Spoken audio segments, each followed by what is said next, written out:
Hello everybody, welcome to another video of mine. And today we will be talking about the test version of the new Duel template. It's called Duel M and it's version 4. So there is a lot of things which will be potentially changed, and I felt like it will be good to show it to all of you. And yeah, to see what you think over that, and maybe if you'd be even willing to give some feedback, then it's always appreciated, and you can put it into the comments, and I'm sure MKC would read it. So let's not delay it any longer, and let's jump into it. So let's quickly go through the changes which are in.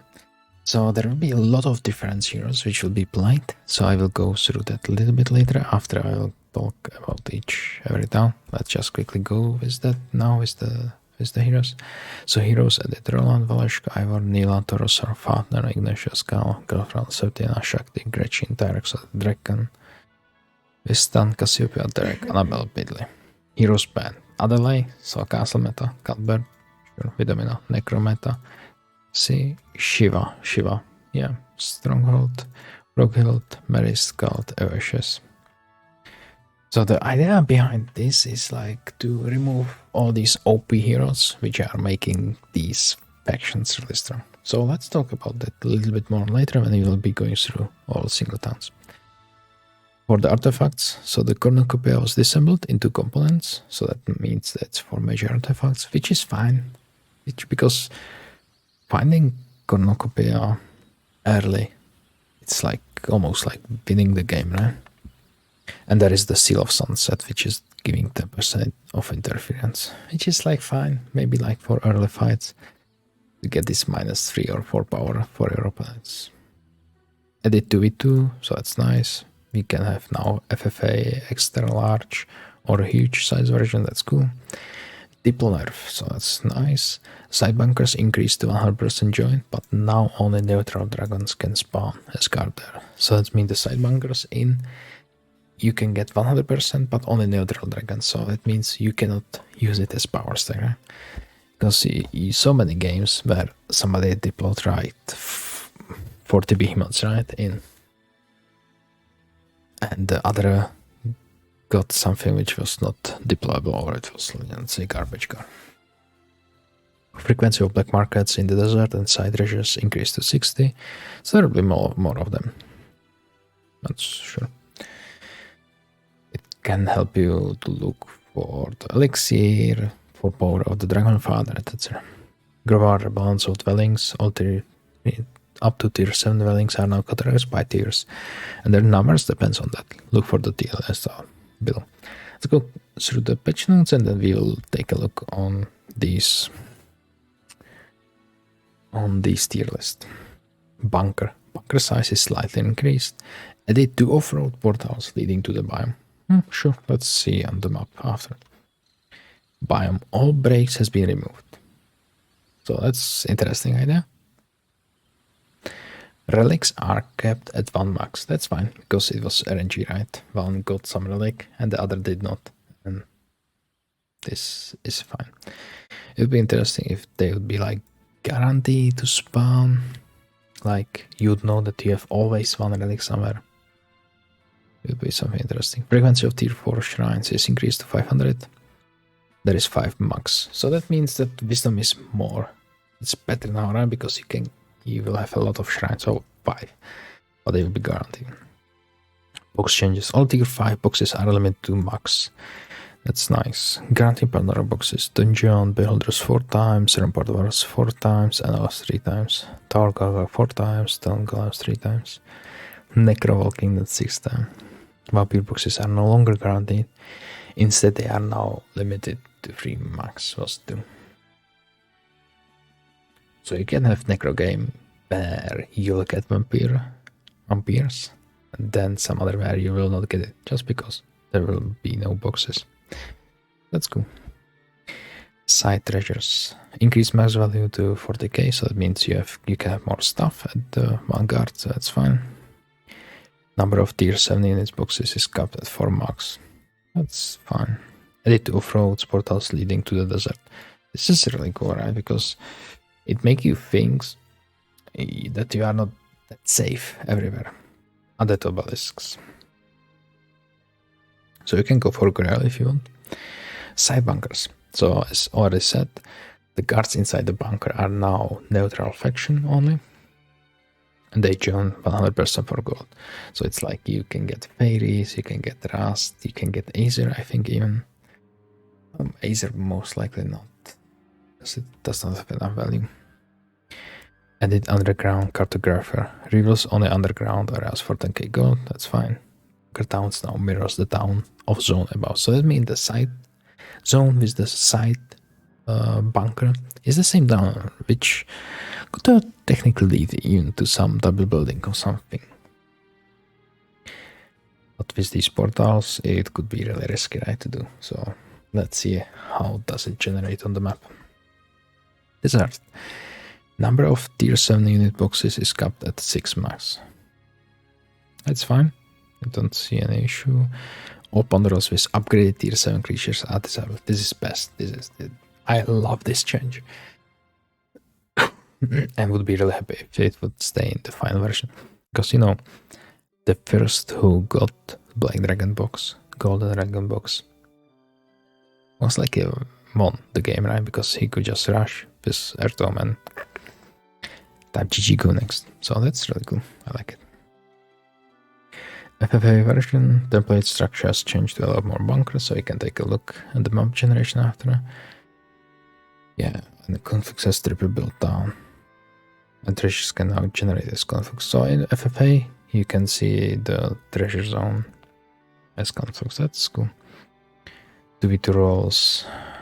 So synterns must not be interrupted with chores. Biome of allies counts as single zone. Ally player can TP into any town of their territories as long as it doesn't break sims. I thought that every time you TP into the town while being under sim turns, it will interrupt the sims.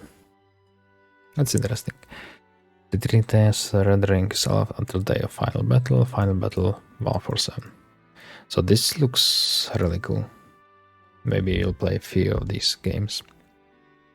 Okay, so that was quick rundown of the patch notes. So let's now jump into the dwelling tier list, which is really interesting.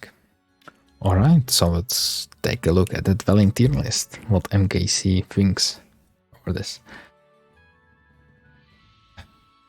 So we have increased frequency decent for whites, orcs, serpent, fly, water elementals, higher frequency for griffin, elves, dogs, bewilders, pirates, and frequency to maximum golem. So you will have most likely always 5 golems factories, which is interesting for tower. As for tier 4 building, low frequency for mage, demon, medicine, fire elemental, which is fine.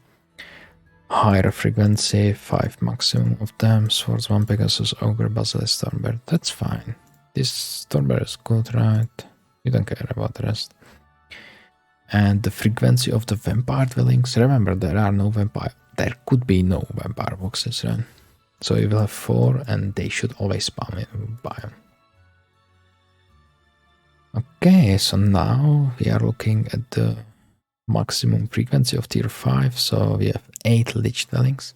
So maybe it's time to play again Duel with the lich gameplay. Still remember that on YouTube.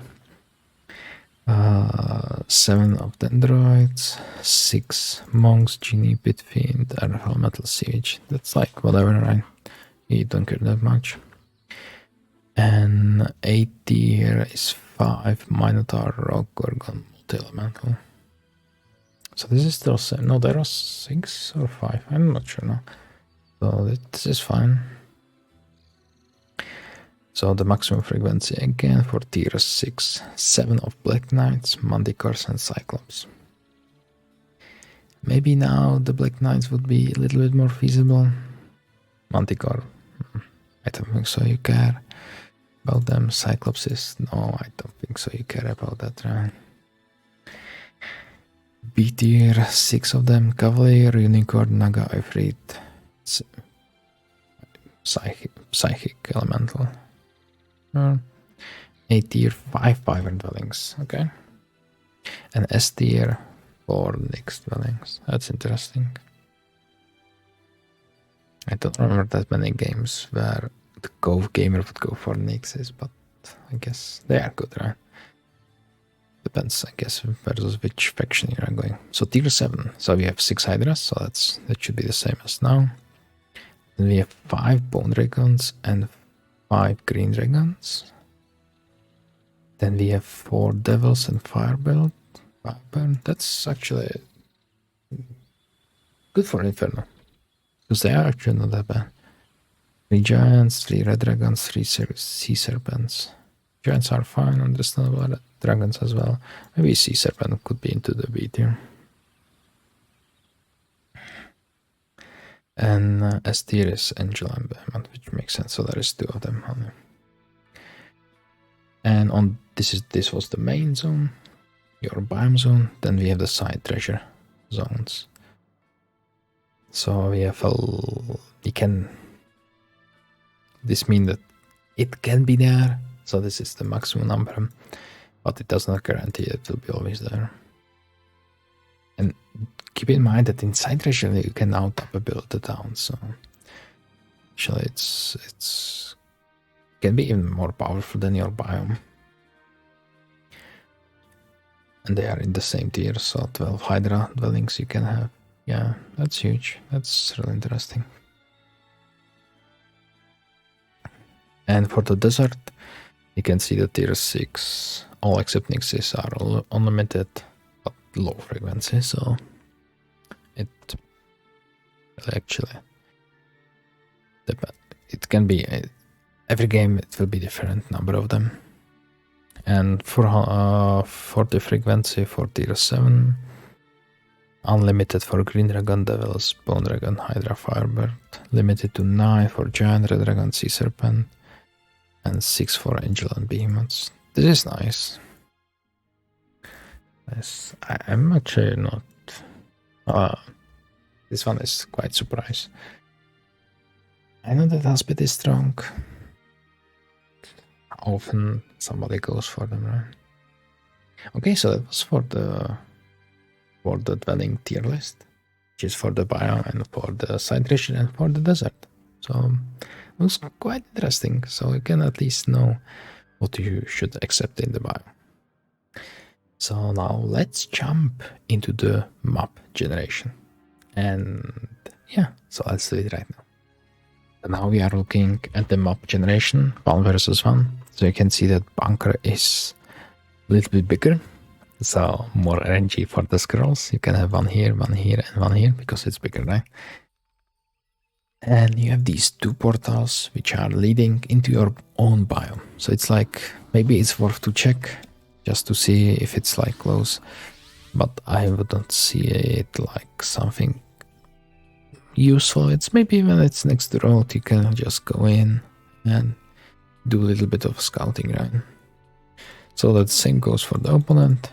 Here, yeah, this is very nice scroll position. Oh, it is there as well. So, and in the biome, there is, let's say, nothing special. We just went through the dwelling tier list, so based on that, you can see the number of dwellings. One thing, which I already mentioned, that there are no breaks. So that means you can see it, right? There are no breaks. So that's like Diplo nerf, right? It's a little bit strange, right? Because, you know, most of these games or most of the templates are, say, like measuring and you can break, right? So let's see how it will evolve, right? Because you, for example, you don't have the road, right? So it's interesting. So let's see how it will work out. So the same is of course on the opponent side. And then we can look at the side treasure zones. So they should be, let's say, like they are. And with the one, let's say, the main difference that inside of the bunker there is, let's say, neutral creature. So you can deploy 100% of these for gold. So you need like one, let's say for this you need like 160k gold. Then you can get them all. It's questionable, right? If you want to waste that much gold. But since you don't have possibility to deploy the brakes, for example, then maybe it's fine. And then deploy will be still like usable. But then of course it's question, right? If you would rather double build these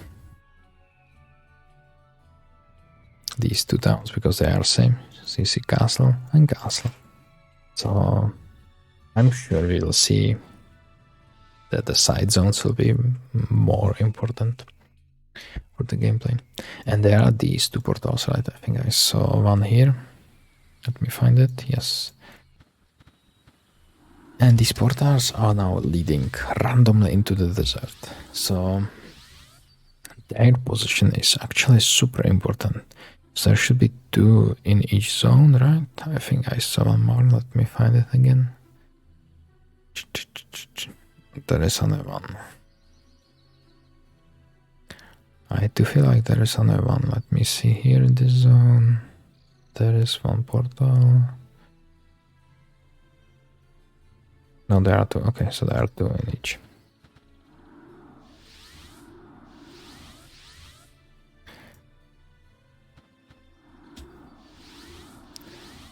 So there should be one here, yeah, which is leading to the green, yeah. So it looks like there could be maybe some logic visible out of that these portals are like in these locations, but we would need to see after generating 100 maps how they go. So with these, it's like you do not feel safe at any time, right? Because these portals makes it almost like one day. That you can be like around here, you just jump here and you take the town. So it's like you need to know the position of the portals, right? Which is interesting and which is really good for the early game, right? It's not good for the late farmer, like going to the 2-4-2, right? Every game, so that's good. That's good.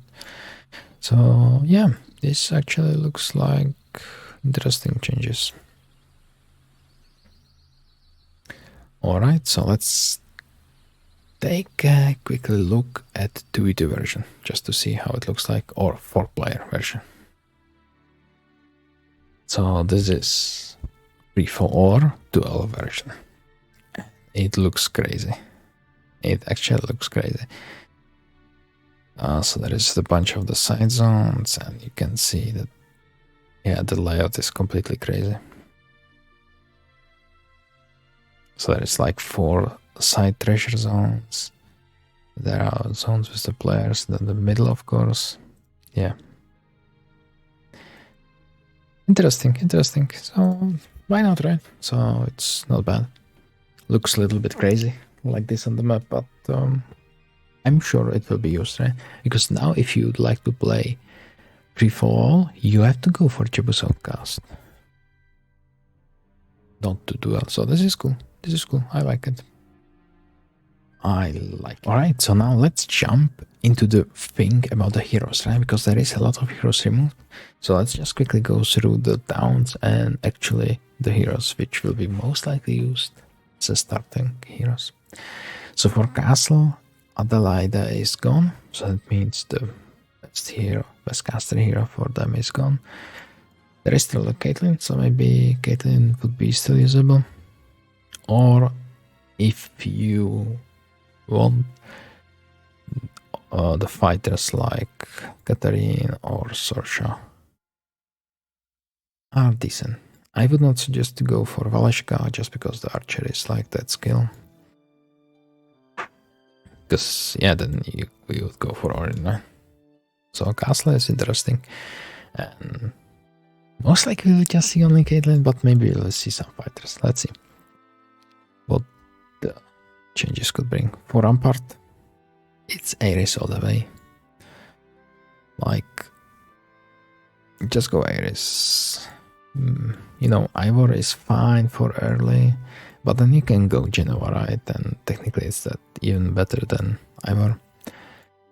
You don't care that much about the elf specialty. So I think with Rampart it will be easy choice of Ares. For Tower, there is no change, because if you would remove Solmer, you would kill the faction, like, yeah, you just kill it. So there is still the same hero. For Inferno, I think there are no changes. I think Ignatius and Calf is added.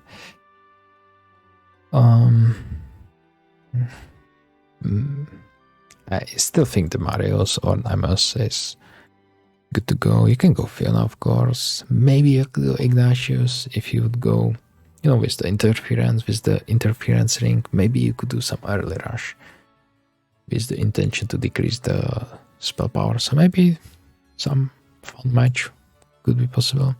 And Gal is, yeah, I guess if you go Gal, you can go Fiona, right? Because it technically is almost the same hero, just because of the scouting. For Necro, so with Necro, Vidomina is gone.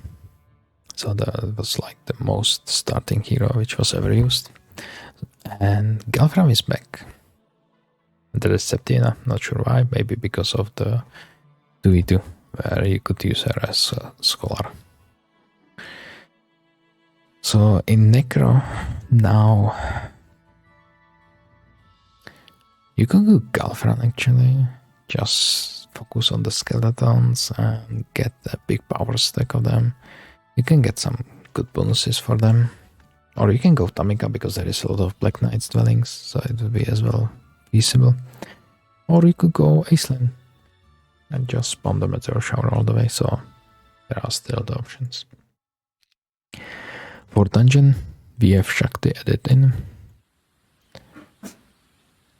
So, you know, usually you are happy to see Shakti, but actually Damakon is just better because you don't want to have tactics. Sure, it makes your fight safer, but you are playing one hero template, so you don't care about safety. So let's just go Damakon all the way. For Stronghold, so Shiva goes bye-bye. And yeah, and Tyraxor and Gretchen, they were added in, right? But again, you have tactics. You don't want to have tactics in the final fight, right? You for sure don't want to have bad fighting in any case, right?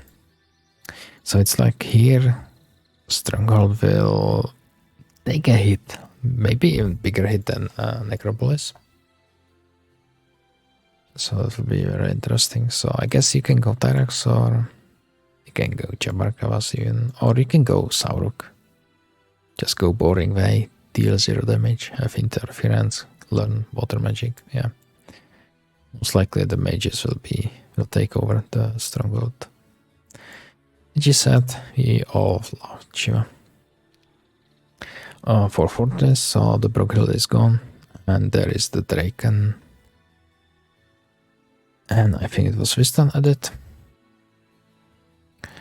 So here I feel like it will be obvious choice that it will be Alkin. Most likely Alkin. You know, you could go Draken, but it's like whatever, right? You don't care about the Norse, but Alkin is good hero in general. You don't care about the Lizards. This could be maybe, but you know, it will add 1 to attack at maximum, to defense, so it's like whatever. So here this will be most likely Alkin. Of course you can go some mage, fun, but you will not do any damage. Conflux, I think the Conflux is the only town where the heroes did not change. So everything is same. So you still have like 2 choices, Labefa or NN. That's it. And for the Cove, maybe I think this is the 4th town which got nerfed just by the heroes. Because Cove was good mainly for AOS, so it will be interesting which heroes you would like to go here. There was added Cassiopeia, Derek, and Bidley. So out of these heroes, they are all like fighters, right? And if you just think who has the best skill, it's Bidley, because he has only 1 skill. right? He has advanced offense. Just ignore the pirate specialty. It's just whatever. Starting army is fine, right? Yeah, you can kill some things with that, but it's not the double clone, right? He could go Annabelle, but then in that case, just go Bidley, most likely, because you don't care that much about archery.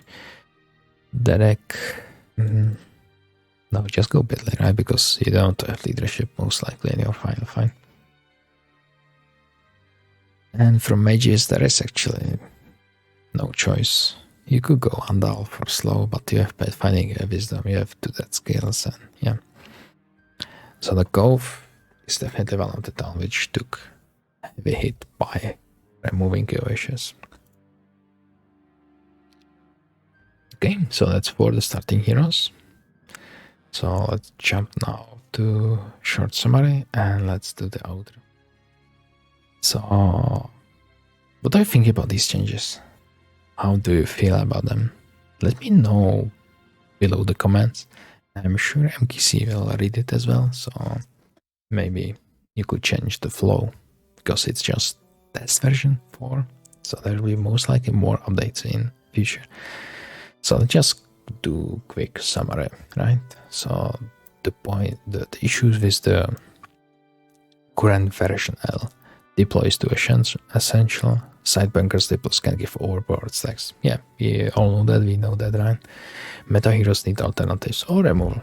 That's what, yeah, you don't have some choice, right? High tier boxes in the biome do not generate consistently. Sometimes too many tier 5 boxes and sometimes guaranteed vamps or mage boxes don't spam. Sure. Desert tier 7 boxes are a bit too random and upgraded dragons are friendly to near stalemate in final battles. Yeah, as I was saying, right? You get the gold or black dragon, then GG go next. And no FFA version. So I think these changes are fine. What I really like is the fact that we are not getting new versions like every month, but it will be like several months already, right? So that's really cool.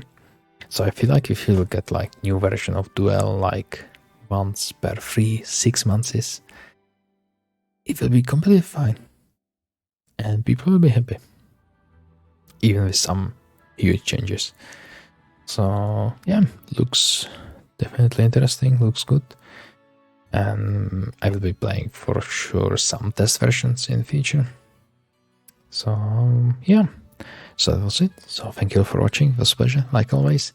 You'll find the link below in the description if you would like to get this test version, as well if you want to read it by yourself. And yeah, so see you next time. Ciao, ciao.